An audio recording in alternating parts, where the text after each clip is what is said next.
അസ്സലാമു അലൈക്കും വറഹ്മത്തുള്ളാഹി വബറകാതുഹു. ഇന്നിൻ്റെ ഈ രാത്രിയിൽ ഡിവാൻ അക്കാദമിയുടെ മുഴുവൻ കുടുംബാംഗങ്ങളും എത്തിച്ചേർന്നത് ഒരു നല്ല മനസ്സോടുകൂടിയാണ്. അള്ളാഹു ഈ ഖുർആനിൻ്റെ സദസ്സിനെ അനുഗ്രഹിക്കുമാറാകട്ടെ. കുറഞ്ഞ കാര്യങ്ങൾ കുറഞ്ഞ സമയത്തിനുള്ളിൽ എത്രയും പെട്ടെന്ന് പറഞ്ഞ് നമുക്ക് അവസാനിപ്പിക്കാം. ആദ്യമായി ഞാൻ പറയാൻ പോകുന്ന കാര്യം നിങ്ങൾ ശ്രദ്ധിക്കുക. തൗഹീദ് എന്താണ്? തൗഹീദ് എന്ന ഒരു വിഷയത്തിൽ മാത്രം കുറച്ച സമയം സംസാരിക്കാൻ ആഗ്രഹിക്കുന്നു. ശ്രദ്ധിച്ച് കേൾക്കണം. കുറച്ച കാര്യങ്ങൾ പറയുമ്പോൾ എന്ന് പറയുന്നത് നിങ്ങൾ ശ്രദ്ധിച്ച് കേൾക്കാൻ വേണ്ടി മാത്രമാണ്. ഇവിടെ ഈ ഖുർആൻ പഠിതായമായി ഞാൻ വന്ന് നിൽക്കുമ്പോൾ നിങ്ങളോട് പറയുന്ന കാര്യങ്ങൾ നിങ്ങൾക്ക് അറിയാവുന്നതായിരിക്കാം. പക്ഷേ നബി സല്ലല്ലാഹു അലൈഹി വസല്ലമ പറഞ്ഞ ഹദീസിൽ കാണാം, ഒരു കാര്യം നമ്മൾ ആദ്യം കേട്ടു, ഒരറിവ് കിട്ടി, അതിനുശേഷം വീണ്ടും ആ അറിവ് തന്നെ കേൾക്കുമ്പോൾ സാഗൂതം ശ്രദ്ധിക്കണം, ആദ്യം കേൾക്കുന്നത് പോലെ എന്ന് റസൂലുള്ളാഹി സ്വല്ലല്ലാഹു അലൈഹി വസല്ലം. കാരണം പിന്നീട് കേൾക്കുമ്പോൾ കിട്ടുന്ന അറിവ് വേറെ രീതിയിലാണ്. മുആദ് ഇബ്നു ജബൽ റളിയല്ലാഹു അൻഹു യമനിലേക്ക് അദ്ദേഹത്തെ അയക്കുന്ന ഒരു സന്ദർഭം ബുഖാരിയിൽ ഹദീസിൽ കാണാം. റസൂലുള്ളാഹി സ്വല്ലല്ലാഹു അലൈഹി വസല്ലം ഒരു ഉപദേശം നൽകുന്നുണ്ട്. മുആദേ, താങ്കൾ ആദ്യമായി ജനങ്ങളെ ഉത്ബോധിപ്പിക്കേണ്ടത് അള്ളാഹുവിൻ്റെ ഏകത്വത്തെ കുറിച്ച് പഠിപ്പിക്കലാണ്. ആദ്യം അള്ളാഹു ഏകനാണ് എന്ന തത്വം പഠിപ്പിച്ചതിന് ശേഷം, അത് മനസ്സിലാക്കിയതിന് ശേഷം മാത്രമേ 5 വക്കത്തെ നമസ്കാരം രാപ്പകലിലായിട്ടുണ്ട് എന്ന് പറഞ്ഞു കൊടുത്താൽ മതി. കൃത്യമായി പറയാണ്, ആദ്യം തൗഹീദ് പറഞ്ഞ് പഠിപ്പിച്ചതിന് ശേഷം നമസ്കാരം പഠിപ്പിച്ചാൽ മതി. 2 ആയത്തുകളുടെ ചെറിയ ഒരു കോട്ടിങ് ഞാൻ പറയാണ്. അഖീമിസ് സ്വല നമ്മൾ കേട്ടിട്ടുണ്ട്. നിങ്ങൾ കൃത്യമായി നമസ്കരിക്കണം, ഫർളാണ്, നമുക്കറിയാം. വേറൊരു ആയത്ത് ഫൽ എന്നുറിൽ ഇൻസാനു മിമ്മ ഖുലിഖ, ഏതൊരു വസ്തുവിൽ നിന്നാണ് മനുഷ്യനെ സൃഷ്ടിച്ചിട്ടുണ്ടെന്ന് നിങ്ങൾ ചിന്തിച്ചിട്ടുണ്ടോ? അല്ലാഹ് പറയാ ചിന്തിക്കണം എന്നാ പറയുന്നത്. നമ്മൾ അഖീമിസ് സ്വല എടുത്തു. അഖീമിസ് സ്വല നമസ്കാരം, നോമ്പ്, ഹജ്ജ്, സക്കാത്ത്, ഈ 5 ഇസ്ലാം കാര്യങ്ങളിൽ 4 നമ്മൾ എടുത്തു. ആദ്യമായി പറഞ്ഞത് ലാ ഇലാഹ ഇല്ലല്ലാഹ് മുഹമ്മദുർ റസൂലുള്ളാഹ് എങ്ങനെയാണ് പ്രായോഗികവൽക്കരിക്കുക എന്ന് നമ്മൾ മനസ്സിലാക്കിയിട്ടില്ല. അതര അല്ലെങ്കിൽ നാവ് കൊണ്ട് പറയുന്ന ഒരു വാക്കാണ് എന്ന് തെറ്റിദ്ധരിച്ചു പോകുന്ന ഒരു ലോകം ഇന്നും മനുഷ്യരിലുണ്ട്. അത് അള്ളാഹു പ്രായോഗികവൽക്കരിക്കാൻ വേണ്ടി മാത്രം പറഞ്ഞ കാര്യമാണ്. ഫസ്റ്റ് എണ്ണിയിരിക്കുന്നത് ലാ ഇലാഹ ഇല്ലല്ലാഹ് മുഹമ്മദുർ റസൂലുള്ളാഹ്. തൗഹീദ് എന്താണ്? തൗഹീദ് അത്തൗഹീദു ഇഫ്റാദുല്ലാഹി തആല ഫീ റുബൂബിയതിഹി വ ഉലൂഹിയതിഹി വ അസ്മാഉ വ സിഫാതിഹി. 3 കാര്യങ്ങളാണ് പറഞ്ഞത്. 3 കാര്യങ്ങൾ. എന്താണ് റുബൂബിയ? അത്തൗഹീദ് റുബൂബിയ എന്താണ്? റബ്ബ് എന്ന് നമ്മൾ കേട്ടിട്ടുണ്ടല്ലേ.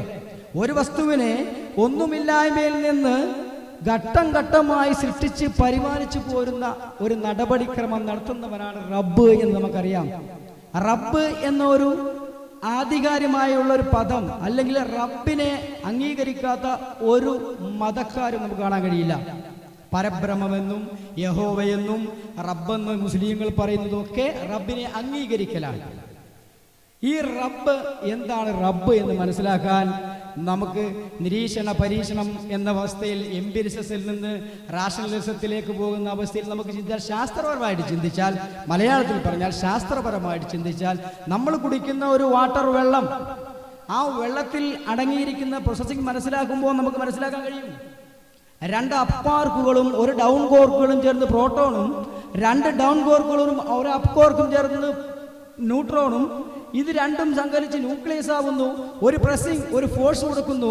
അതിനുശേഷം ഇലക്ട്രോണാൽ ചുറ്റപ്പെട്ട് ഗ്ലൂക്കോൺ അത് ആറ്റമാകുന്നു, മോളിക്യൂൾസ് ആകുന്നു, മാറ്റർ ആകുന്നു, വാട്ടർ ആകുന്നു. H2O എന്ന് പറയുന്ന ഒരു വെള്ളത്തിന് ഇത്രയും പ്രോസസ്സിംഗ് ഘട്ടം ഘട്ടമായി നടക്കുന്നത് നമ്മൾ അറിയുന്നില്ല. സയന്റിഫിക്കലായിട്ട് അത് കണ്ടുപിടിച്ചിട്ടുള്ളതാണ്. അങ്ങനെ ഒരു ഗ്ലാസ് വെള്ളം കുടിക്കുമ്പോൾ, ഇത് മനസ്സിലാക്കി നമ്മൾ കുടിക്കുമ്പോൾ, അതിന് ലക്കൽ ഹംദ് വലക്കൽ ശുക്ർ എന്ന് പറയുമ്പോൾ നമുക്ക് മനസ്സിലാവും എന്താണ് റബ്ബ് എന്ന്. അതാണ് അള്ളാഹുവിന് ഇഷ്ടവും. റബ്ബ് എന്ന പദം മെറ്റീരിയലിസ്റ്റിക് വേർഡിൽ അതായത് നമ്മൾ ഇന്ന് പദാർത്ഥ ലോകത്ത് ഏതൊരു വസ്തുവിനെ സൃഷ്ടിക്കുന്നതിന് വേണ്ടിയുള്ള ഒരു ഫോഴ്സ് അല്ലെങ്കിൽ ഒരു കാരണം, ഒരു ശക്തി, അതാണ് റബ്ബ്. അത് നമുക്ക് ആദ്യം മനസ്സിലാക്കേണ്ടതുണ്ട്. റബ്ബ് റുബൂബിയത്തിൽ പെടുന്ന ഈ റുബൂബിയത്തിന്റെ ആയത്തുകളും ഉലൂഹിയത്തിന്റെ ആയത്തുകളും വ്യത്യസ്തമാണ്. റുബൂബിയത്തിന്റെ ആയത്തുകളാണ് ഫൽ എൻദുറിൽ ഇൻസാനു മിമ്മ ഖുലിഖ്. എന്നാൽ ഉലൂഹിയത്തിന്റെ ആയത്തിലേക്ക് വരുമ്പോൾ ആയത്തുകൾക്ക് വ്യത്യാസമുണ്ട്. നമ്മൾ ടൈം ട്രാവൽ ചെയ്യേണ്ടി വരും. മൂസാ നബിയുടെ കാലഘട്ടത്തിലേക്ക് പോകേണ്ടി വരും. ലളിതമായിട്ട് റുബൂബിയത്തും ഉലൂഹിയത്തും അസ്മാഉ വസിഫാത്തും പറയുകയാണ്. മൂസാ നബിയുടെ കാലഘട്ടത്തിലേക്ക് എന്താണ് ഉലൂഹിയത്തും നമുക്ക് മനസ്സിലായിട്ടുണ്ടോ? വൈരുദ്ധാത്മക ഭൗതികത. മനസ്സിലായി കാണത്തില്ലെങ്കിൽ കൃത്യമായി മലയാളത്തിൽ പറയാണ്, വൈരുദ്ധ്യം സംഭവിക്കുക. ഈ ലോകത്തിന്റെ നിയമം അല്ലെങ്കിൽ ഒരു കൃത്യമായ ഇടപാട്. ഇപ്പോ ഈ ഡിവൈനിന്റെ മുറ്റത്ത് ഒരു മഴ പെയ്താൽ എല്ലാവരും നനയും. കാരണം ടാർപ്പയില്ല, പടുതയില്ല. പക്ഷേ മഴ പെയ്താലും നനയുകയില്ല ആരും. അതാണ് ഉലൂഹിയത്ത്. നമുക്ക് ടൈം ട്രാവൽ ചെയ്ത് മൂസാ നബി അലൈഹി സ്വലാമയുടെ അടുക്കലേക്ക് പോകും, മനസ്സിലാവും. മൂസാ നബി അലൈഹി സ്വലാമയുടെ അള്ളാഹ് പറയാണ്, മൂസാ നീ ഫിറഔന്റെ അടുക്കലേക്ക് പൊക്കോ, പോയതിനു ശേഷം എന്നെ കുറിച്ച് പറയേ, ഏകത്വത്തെ കുറിച്ച് പറയേ. മൂസാ നബിയുടെ അപ്പോഴത്തെ അവസ്ഥ മനസ്സിലാക്കണം. ഒരാളെ വധിച്ചിട്ട് ഓടി രക്ഷപ്പെട്ടയാളാണ് ആ നാട്ടിൽ നിന്ന്. അവിടേക്കാണ് പോകാൻ പറയുന്നത്. നമ്മളെ ഈ വേദിയിൽ നിന്നുകൊണ്ട് നമ്മൾ ചിന്തിക്കുമ്പോൾ മൂസാ നബിക്ക് വേറെന്തോ കുഴപ്പമുണ്ടെന്ന് നമ്മൾ പറയും. കാരണം വധിക്കപ്പെടാൻ സാധ്യതയുണ്ട് അങ്ങോട്ട് പോയാൽ. ആ സമയത്ത് മുമ്പിലെ ഭാവി അറിയാത്ത മൂസാ നബിയുടെ ഒരു മനസ്ഥിതി ഉണ്ടല്ലോ, അതാണ് ഉലൂഹിയത്ത്. കടലിൽ ചെന്നിട്ട് അങ്കലാപ്പിൽ സഹാബാക്കളും മൂസാ നബി നിൽക്കുമ്പോൾ ആ കടലിൽ പോയി മുങ്ങിച്ചാകുക എന്നതാണ് ഇന്നത്തെ ഈ അവസ്ഥയിൽ ഭൗതിക ലോകത്ത് ചെയ്യേണ്ടത്. പക്ഷെ അവിടെ വഴിമാറി. അവിടെയാണ് ഉലൂഹിയത്ത് ഇറങ്ങിയത്. ഇബ്രാഹിം നബി അലൈഹി സ്വലാത്തു വസ്സലാമക്ക് അറിയാം, തീയിൽ അകപ്പെട്ട് കഴിഞ്ഞാൽ കരിഞ്ഞ് ശാമ്പലാകും. പക്ഷേ മുമ്പിലുള്ള കാര്യം അറിയാതിരിക്കുന്ന ആ സന്ദർഭത്തിലും ഇബ്രാഹിം നബി അലൈഹി സ്വലാമയുടെ ഒരു ചേതോ വികാരമുണ്ടല്ലോ, അതാണ് ഉലൂഹിയത്ത്. 100 പേർക്ക് 1000 പേരെ അതിജീവിക്കാൻ കഴിയില്ല. അതറിയാം, സഹാബക്കറിയാം. നമ്മളെപ്പോലെ പച്ച മനുഷ്യരായിരുന്നു അവർ ചിന്തിച്ച ആ മനസ്ഥിതി ഉണ്ടല്ലോ, ഇനി എന്ത് സംഭവിക്കുമെന്ന് അറിയുന്ന ആ സന്ദർഭം, അതാണ് ഉലൂഹിയത്ത്. പിന്നീട് സംഭവിച്ചത് പരാജയമോ വിജയമോ? വിജയമാണ് ഇറങ്ങിയത്. സംഭവിച്ചു ഉലൂഹിയത്ത്. നമ്മള് അവിടെയാണ് ഇപ്പോൾ നിൽക്കുന്നത്. മൂസാ നബി ഇബ്രാഹിം നബി അലൈഹി സ്വലാത്തു വസ്സലാമിന്റെ അടുക്കലാണ് നമ്മളിപ്പോൾ നിൽക്കുന്നത്. നമ്മൾ നേരെ ഡിവൈനിന്റെ മുറ്റത്തേക്ക് വരിക. ഉലൂഹിയത്ത് കണ്ടിട്ടുണ്ടോ? ഉലൂഹിയത്ത് നമുക്ക് അനുഭവിച്ചിട്ടുണ്ടോ? ഉലൂഹിയത്ത് എന്താണ്? ഉലൂഹിയത്ത് വ്യത്യസ്തമായി ഭൂമിയിൽ നടക്കുന്ന കാര്യത്തിന് വ്യത്യസ്തമായി സംഭവിക്കുക. നമ്മളെവിടെയോ കേട്ടുമറന്ന ചില ഉലൂഹിയത്തുകളുണ്ട്. തൗഹീദ് മനസ്സിലാക്കാത്തതിന്റെ പ്രശ്നമാണ്. പ്രസംഗങ്ങളിൽ ഞാൻ കേട്ടിട്ടുണ്ട്, എൻ്റെ അറിവ് പരിമിതിയുള്ളതാണ്. ഞാൻ ഒരുപാട് സ്ഥലങ്ങളിൽ കേട്ടിട്ടുണ്ട് റുബൂബിയത്ത്, ഉലൂഹിയത്ത്, അസ്മാഉ വസിഫ. എനിക്കൊന്നും മനസ്സിലായിട്ടില്ല. ഷഹാദ എന്ന ടെക്സ്റ്റ് ബുക്കിൽ എനിക്ക് മനസ്സിലാക്കാൻ കഴിഞ്ഞ കാര്യങ്ങളാണ് നിങ്ങളോട് പറയുന്നത്. ഡിവൈൻ്റെ ഔദ്യോഗിക ടെക്സ്റ്റ് ബുക്കാണ് ഷഹാദ. അതാണ് ഞാൻ പഠിച്ചുകൊണ്ടിരിക്കുന്നത്. ഉലൂഹിയത്ത് ഈ വീട്ടിലേക്ക് ഇറങ്ങി, ഈ നാട്ടിലേക്ക്, ഇവിടെ ഇരിക്കുന്ന ചേറിലേക്ക് ഇരിക്കുന്ന ഓരോ സഹോദരിമാരും സഹോദരന്മാരും മനസ്സിലാക്കുക, അമിതമായ രക്തസ്രാവം. ഒന്നല്ലെങ്കിൽ 7-ാം മാസം കുഞ്ഞു മരിക്കും, അല്ലെങ്കിൽ മാതാവ് മരണപ്പെടും എന്നൊരു സന്ദർഭത്തിൽ നമ്മൾ അള്ളാഹു എന്നൊരു വിളിയില്ലേ, ഇനി എന്താണ് സംഭവിക്കുക?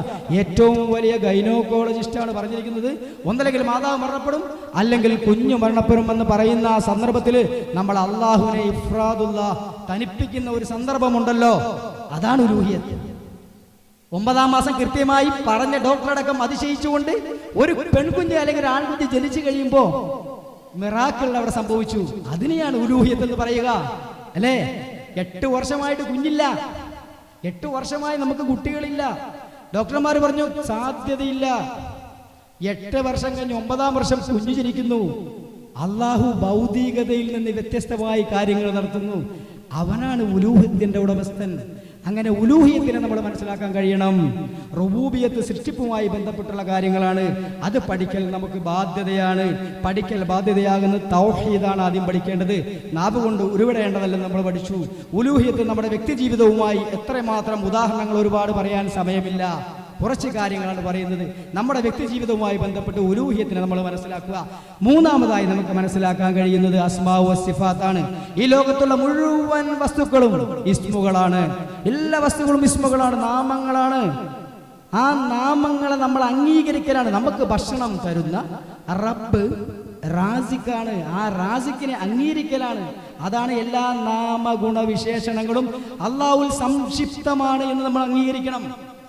അംഗീകരിക്കലാണ്. ആ അംഗീകാരം അംഗീകരിച്ചു മനസ്സിലാക്കി ശാസ്ത്രപരിധികളിലൂടെ ചിന്തിച്ച ഒരുപാട് സയന്റിസ്റ്റുകളെ നമുക്ക് കാണാൻ കഴിയും. ഒരുപാട് സയന്റിസ്റ്റുകളെ.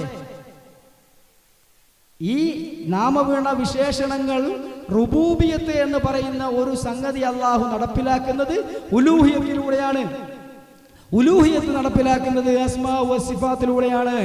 ഉദാഹരണം പറയുകയാണെങ്കിൽ ഇബ്രാഹിം നബി അലൈഹി സ്വലാത്തു വസ്സലാം റുബൂബിയത്തിന്റെ ഒരു സൃഷ്ടിയുടെ ഉദാഹരണം പറയാമെങ്കിൽ ഇബ്രാഹിം നബി അലൈഹി സ്വലാത്തു വസ്സലാമിന് സഹായം നൽകിയത് അത് ഉലൂഹിയത്താണ്. സഹായം ആ നടപ്പിലാക്കിയത് അസ്മാ വ സിഫാത്താണ്. അവിടെ നാസിർ, സഹായകൻ എന്ന സഹായി എന്ന ഒരു ഇത് പൂർണ്ണമാകുകയാണ്. ഈ അസ്മാ വ സിഫാത്തുകളെ, റുബൂബിയത്തിനെ, ഉലൂഹിയത്തിനെ നമ്മുടെ ജീവിതത്തിൽ എത്രത്തോളം നമുക്ക് മനസ്സിലായിട്ടുണ്ട് എന്ന് ലളിതമായ കാര്യത്തിൽ ഞാൻ പറഞ്ഞതാണ്. നിങ്ങൾക്ക് മനസ്സിലായി എന്ന് ഞാൻ വിചാരിക്കുന്നു. 10 മിനിറ്റാണ് എൻ്റെ സമയം.